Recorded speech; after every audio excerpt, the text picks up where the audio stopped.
Assalamualaikum warahmatullahi wabarakatuh. Kami dari kelompok 6 akan mempresentasikan mengenai penerapan bodi mekanik dan eksersis dalam kehidupan sehari-hari yang diampu oleh Pak Ferry MK. Untuk anggotanya sendiri bisa dilihat. Selanjutnya, penjelasan bodi mekanik dan eksersis akan dilanjutkan oleh teman saya. Untuk pemateri pertama, saya persilahkan. Baik, perkenalkan nama saya Putri Eraskasari, NPM 2322010056. Di sini saya akan menjelaskan mengenai bodi mekanis. Bodi mekanis atau mekanisme tubuh adalah penggunaan organ tubuh secara efisien dan efektif sesuai dengan fungsinya. Melakukan aktivitas dan istirahat pada posisi yang benar akan meningkatkan kesehatan. Setiap aktivitas yang dilakukan perawat harus memperhatikan mekanika tubuh yang benar, seperti kegiatan mengangkat atau memindahkan pasien.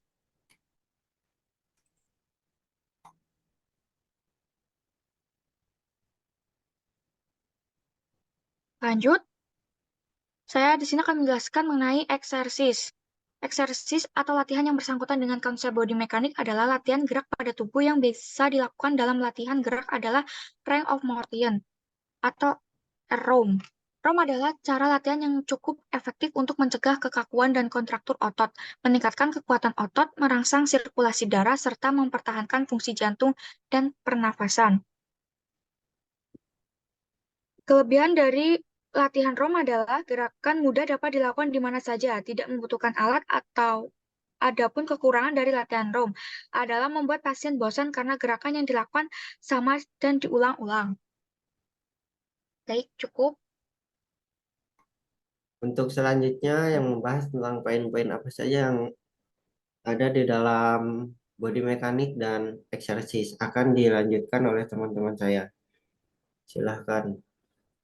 Baik, perkenalkan nama saya Putri Mukovifah dengan NPM 2322010066 akan melanjutkan materi berikutnya. Satu, hal-hal yang harus diperhatikan dalam mekanisme tubuh diantaranya adalah A. Body alignment atau postur tubuh. Postur tubuh dengan menggunakan otot dan rangka, di mana otot dan rangka yang digunakan dengan baik akan membantu posisi atau postur tubuh tetap terjaga. B. Keseimbangan. Keadaan postur yang seimbang sesuai dengan garis sumbu dengan sentralnya adalah gravitasi. Kemudian, mengkoordinasi pergerakan tubuh. Kemampuan tubuh kita dalam mempertahankan keseimbangan seperti kemampuan dalam mengangkat benda yang setara dengan 57% dari berat badan. Yang kedua, ada faktor-faktor yang mempengaruhi mekanik tubuh dan pergerakan. A. Tingkat perkembangan tubuh. Usia akan mempengaruhi tingkat perkembangan neuromuskular dan tubuh secara proporsional. Postur pergerakan dan refleks akan berfungsi secara optimal sesuai dengan tingkat perkembangan. B. Kesehatan fisik. Penyakit, cacat tubuh, dan imobilisasi akan mempengaruhi pergerakan tubuh. Banyak penyakit yang menimbulkan keterbatasan aktivitas baik karena efek penyakit yang mampu faktor terapi pembatasan aktivitas. Kemudian ada keadaan nutrisi. Kekurangan nutrisi dapat menyebabkan kelemahan otot sehingga dapat mengakibatkan keadaan menjadi cepat lelah.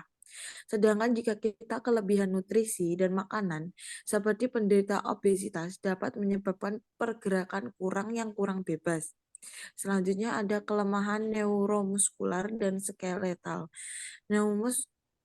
Neuromuskular adalah berbagai kondisi terganggunya fungsi otot terjadi karena adanya masalah pada sel saraf yang menggerakkan otot dalam tubuh. Kemudian ada emosi. Rasa aman dan gembira akan mempengaruhi aktivitas tubuh seseorang. Jika keresahan dan kesusahan dapat menghilangkan semangat yang kemudian sering dimanifestasikan dengan kurangnya aktivitas. Kemudian ada pekerjaan. Pekerjaan biasa juga menjadi salah satu faktor dalam pergerakan tubuh. Misalnya kurangnya aktivitas pada pekerjaan kantor yang duduk di depan layar komputer, dan jika dibandingkan dengan buruh dan petani yang banyak melakukan aktivitas dari pergerakan atau mobilitas tubuh. Baik, saya lanjutkan ke pemateri selanjutnya.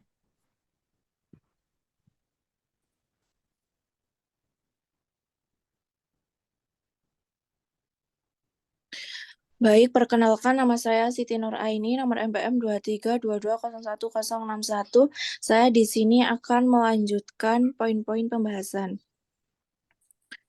Faktor-faktor yang mempengaruhi kurangnya pergerakan atau mobilitas. 1. Gangguan muskuloskeletal.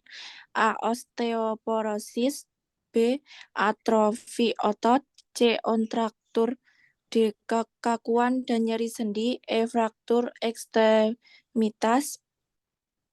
2. Gangguan kardiovaskular.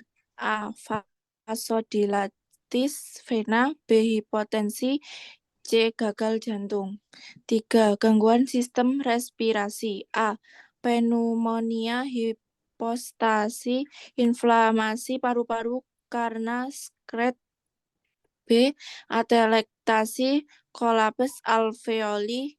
C. Penurunan pengembangan paru seperti pneumotoraks, hidrotoraks, dan hemotoraks. D. Bertambahnya sekresi dalam paru. 4. Gangguan sistem persyarafan. A. Trauma medula spinalis. B. Stroke. C. Penurunan kesadaran. 5. Gangguan metabolisme. A. Keseimbangan cairan dan elektrolit. B. Hipotiroid dan hiperparatiroid. C. Anemia.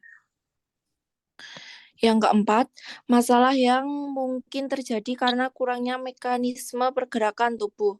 A. Kelebihan berat badan dan obesitas. Aktivitas yang kurang dan dengan asupan nutrisi berlebihan menyebabkan kelebihan energi sehingga lemak tubuh menjadi bertambah. Kelebihan berat badan akan menimbulkan atau menyebabkan aktivitas menjadi terhambat. B. Resiko terjadinya osteoporosis, penurunan kekurangan kekuatan tulang yang mengalami kerusakan atau pengeroposan tulang. C. Luka dekubitus adalah luka yang disebabkan karena penekanan yang lama dan terus menurun. Biasanya terjadi pada pasien-pasien yang mengalami embolisasi yang lama, seperti pada pasien dengan trauma medula spinalis, stroke, koma, dan spondiolitis. D. Atrofi otot. Otot rangka yang tidak dilakukan latihan atau terjadi kelumpuhan akan mengalami pengecilan atau atrofi karena massa otot dan volume otot berkurang. E. Penyakit pneumonia. Pasien tirah baring yang lama dan aktivitasnya terbatas beresiko terjadi pneumonia karena paru-paru tidak berkembang secara optimal sehingga memudahkan kuman patologis berkembang dengan baik. F. Hipotensi. Aktivitas dan latihan tubuh akan meningkatkan kerja jantung untuk memompa darah secara sempurna. Pada keadaan embolisasi, kerja jantung cenderung menurun sehingga curah jantung juga berkurang. Hal ini berpengaruh pada tekanan darah pasien.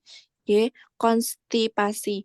Pasien yang lama berbaring dan kurang aktivitas akan menimbulkan penurunan pergerakan usus atau peristaltik usus sehingga penyerapan cairan feses menjadi meningkat.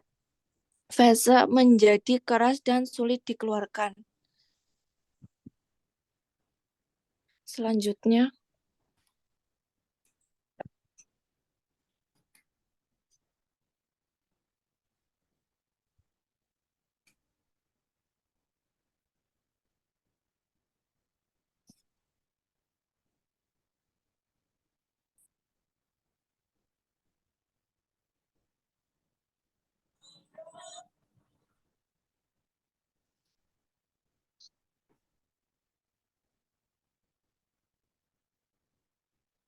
Amanda, Baik, perkenalkan, nama saya Amanda Putri Setiani dengan NPM 2322011059. Di sini saya akan membacakan tentang kasus.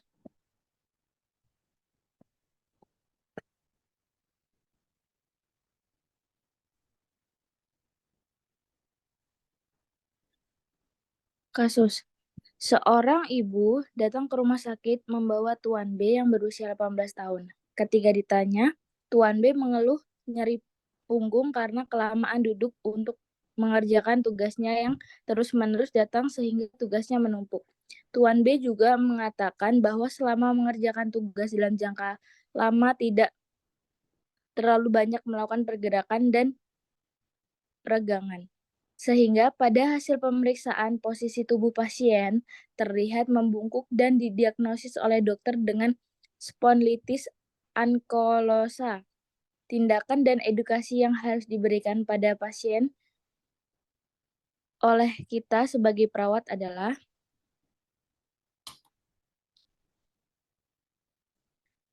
penerapan body mechanics dan exercise.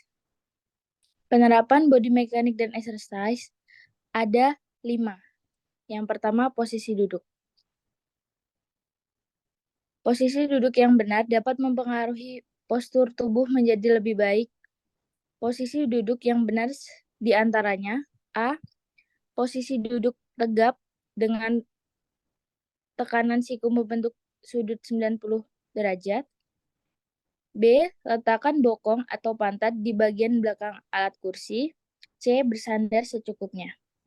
Yang kedua ada kursi nyaman. Kriteria kursi yang nyaman adalah pertama, memiliki sandaran untuk punggung. Kedua, dapat menopang dagu dan siku. Yang ketiga, ada latihan gerak atau room mandiri. Latihan gerak pada tubuh sangat penting, terutama kelamaan duduk di kursi. Setelah 1 jam melakukan setidaknya 10 atau 15 menit untuk melakukan latihan gerak. Untuk latihan gerak dapat dilakukan tindakan room, di antaranya 1. Fleksi atau membungkuk, menekuk. Yang kedua ada ekstensi, lurus atau posisi semula. Yang ketiga ada abduksi, yaitu menjauhi sumbu tubuh. Yang keempat ada aduksi, mendekati sumbu tubuh atau posisi semula. Yang kelima ada rotasi atau memutar. Gerakan room di atas dapat dilakukan mulai dari ekstremasi atas sampai dengan ekstremitas bawah. 4. Ada tata letak monitor atau laptop. Menghindari posisi monitor yang membuat posisi bersebelahan dengan postur badan sangat tidak baik. Seharusnya disesuaikan dengan postur dan posisi tubuh, sehingga tidak membuat sendi-sendi pada tubuh terasa sakit. Yang kelima, ada olahraga kecil. Gerakan yang dapat dilakukan pada olahraga kecil selain dengan gerakan room adalah melakukan stretching atau peregangan otot untuk meregangkan otot-otot agar tidak terjadi kontraktur. Stretching yang dapat dilakukan bisa dimulai dari pergerakan otot leher sampai pergerakan pada kaki. Sekian, terima kasih. Baik, mungkin itu presentasi dari kami. Kurang lebihnya mohon maaf. Akhir kata, wabillahi taufiq wal hidayah. Wassalamualaikum warahmatullahi wabarakatuh.